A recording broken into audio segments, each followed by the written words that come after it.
right? But the media, unfortunately, they inflate the stories and they make up stuff, and we've experienced this firsthand, and that's why I don't believe anything in the news about P. Diddy or about Trump or about anything else. Like, you just can't trust it. They're liars, and they lie.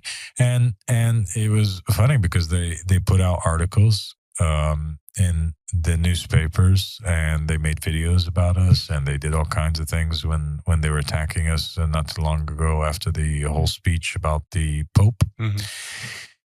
And subhanAllah, like, most of their claims was completely baseless, without foundation. It was false news. It was, the sources were laughable. Sources were laughable. It was ridiculous. Claims that like were just totally and utterly insane. Claims that we've spent months now, our legal team and the believers have spent months gathering all evidence to prove, and they have successfully gathered evidence to prove that each and every one of their claims was totally false. You know, it's shameful.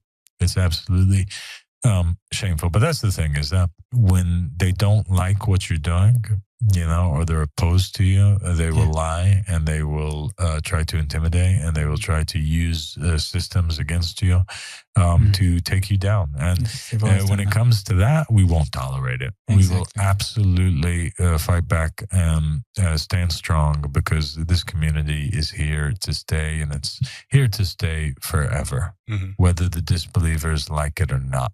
Yeah, it's true, and it's not our first rodeo, and you've successfully fought and pushed back against media in Sweden and Egypt as well, and governments too. I mean, not just media, but like the Swedish government and the police, who are like just in the hysteria for no reason. Hysteria. It was ridiculous.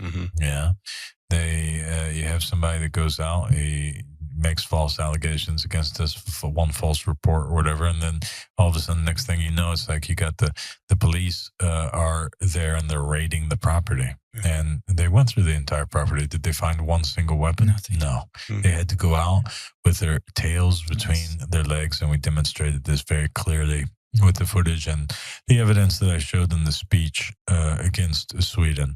They didn't have nothing, and they couldn't do anything. It was very shameful for them. You know, having to appear like that on camera, you know, showing up and then having to leave in that way.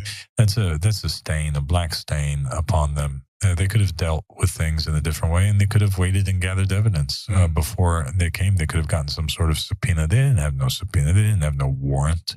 They didn't have nothing.